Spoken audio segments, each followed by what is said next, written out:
Video वो partnership firm के लिए है जो सिर्फ टैक्स बचाने के लिए और अपने पार्टनर्स की पर्सनल फाइल बिल्ड करने के लिए बुक्स में remuneration and interest on capital to partners दिखाते हैं पर एक्चुअली पे नहीं करते। पर अब ये गेम नहीं चलेगा। अप्रैल 2025 से सेक्शन 194T ने ये गेम पूरी तरह से चेंज कर दिया है।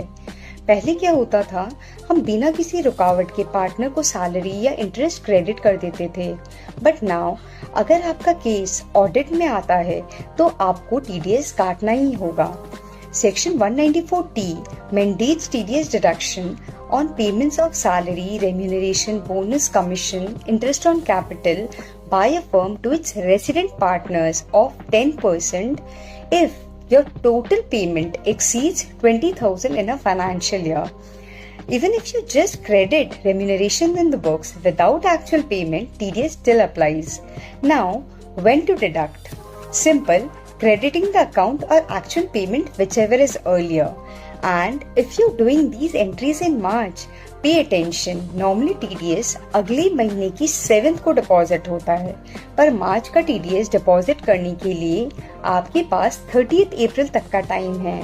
तो अगर अभी भी एंट्री पेंडिंग है तो आपके पास अभी भी 10 डेज है।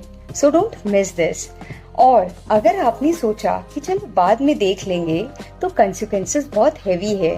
दैट इज 1.5% इंटरेस्ट पर मंथ फॉर लेट डिपॉजिट, यानी अगर एक दिन भी डिले होता है तो पूरी मंथ की इंटरेस्ट लग जाती है।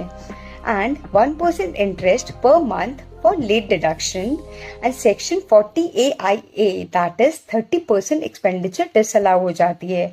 बेसिकली फर्म का टैक्स बर्डन फालतू में बढ़ जाएगा just because of a small compliance mistake. So सिर्फ एंट्रीज पास मत कीजिए, मेक श्योर आपके पास एक वैलिड 10 है और पार्टनर का पैन अपडेटेड है। अगर पैन नहीं है तो वही 10% TDS 20% बन जाएगा। So for more such professional updates, follow Tax Insight Edge.